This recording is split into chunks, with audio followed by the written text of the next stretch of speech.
Truckers, Part 11, Chapter 5, from the Book of Gnome, Complaints, verses 1 to 4.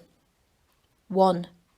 Yet there were some who said, "We have seen Arnold Brothers establish 1905's new signs in the store, and we are troubled, for we understand them not." 2. For this is the season that should be Christmas fair, and yet the signs are not the signs of Christmas fair. 3. Nor are they January sales, or back to school week, or spring into spring fashions, or summer bargains, or other signs we know in their season. 4. For the signs say, "Clearance sale." We are sorely troubled. Gerda, bobbying and curtsying, led them deeper into stationary territory. It had a musty smell. Here and there were sacks of what Masklin was told were books. He didn't fully understand what they were for, but Dorcas obviously thought they were important. "Look at 'em," he said. "Powerful lot of stuff in there that we could find useful, and the stationery guard it like something well guarded," said Masklin. Right, that's exactly right. They keep looking hard at 'em. Reading, they call it, but they don't understand any of it. There was a whir from the thing in Torrit's arms, and a few lights lit up. "Books are repositories of knowledge," it said. "There's said to be a lot in them," said Dorcas. "It is vital that you obtain books," said the thing. "Stationery hold on to 'em," said Dorcas. "Unless you know how to read books properly, they inflame the brain, they say." "In here, please," said Gerda, shifting a cardboard barrier. Someone was waiting for them, sitting stiffly on a pile of cushions with his back to them. "Ah, Gerda," he said. "Come in. Good." It was the abbot. He didn't turn around. Masklin prodded Gerda. "It was bad enough just now," he said. "Why are we doing this again?" Gerda gave him a look which seemed to say, "Trust me, this is the only way." "Have you arranged for some food, Gerda?" said the abbot. "My lord, I was just..." "Go and do it now." "Yes, my lord." Gerda gave Masklin another desperate look and scurried away. The gnome stood sheepishly, wondering what was going to happen next. The abbot spoke. "I am nearly 15 years old," he said. "I am older even than some departments in the store. I have seen many strange things, and soon I am going to meet Arnold Brothers, established 1905, in the hope that I have been a good and dutiful gnome. I am so old that there are gnomes who think that in some way I am the store, and fear that when I am gone the store will end. Now you tell me this is so. Who is in charge?" Masklin looked at Torrit, but everyone else looked at him. He said, "Me, I suppose, just for the moment." "That's right," said Torrit, relieved. "Just for the moment I'm putting him in charge, see? Because I'm the leader." The abbot nodded. "A very wise decision," he said. Torrit beamed. "Stay here with the talking box," said the abbot to Masklin. "The rest of you, please go. There will be food brought to you. Please go and wait." Said Masklin. "No." There was a pause. Then the abbot said, quite softly, "Why not?" "Because, you see, we're all together," said Masklin. "We've never been split up."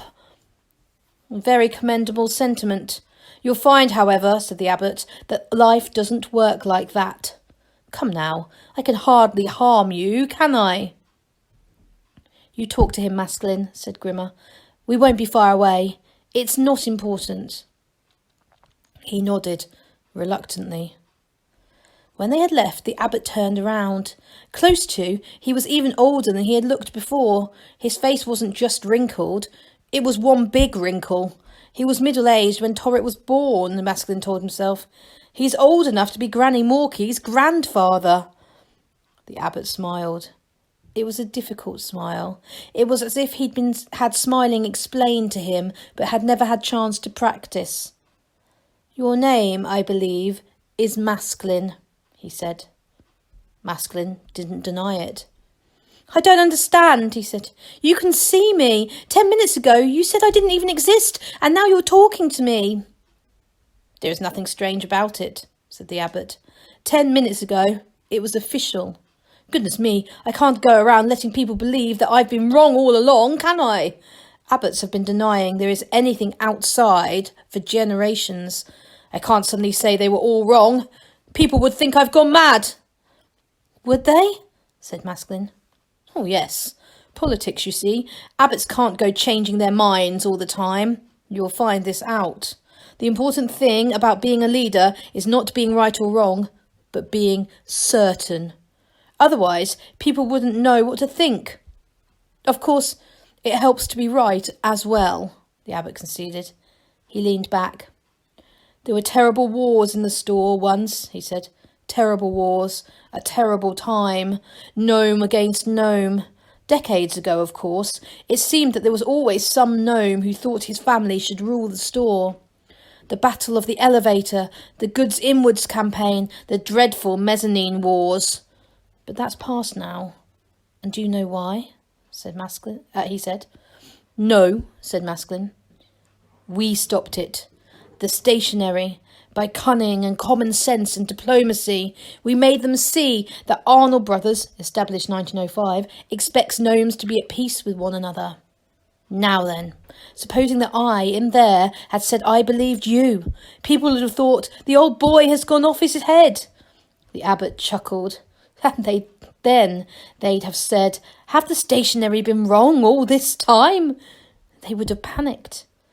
Well, of course, that would never do. We must hold the gnomes together. You know how they bicker at every opportunity. That's true, said Masculine.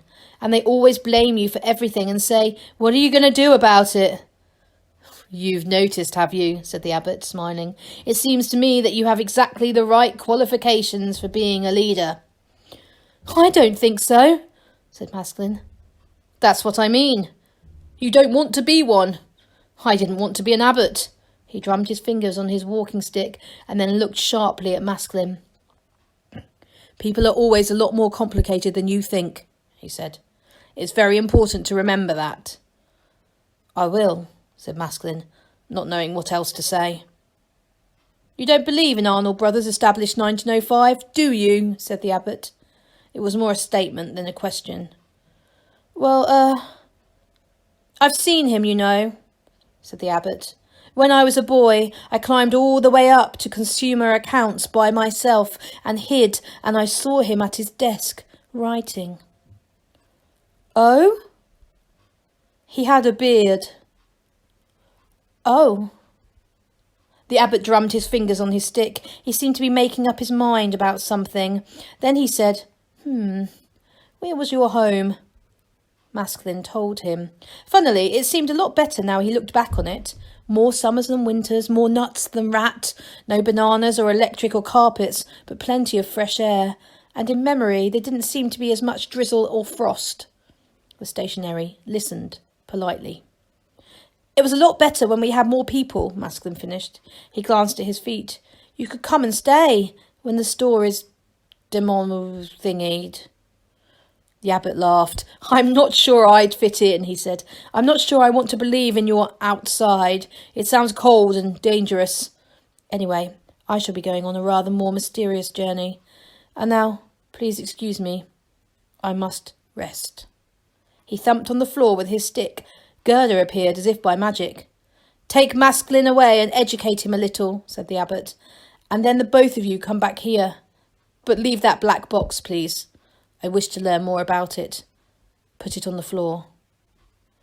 Masculine did so. The abbot poked it with his stick. Black box, he said. What are you? And what is your purpose?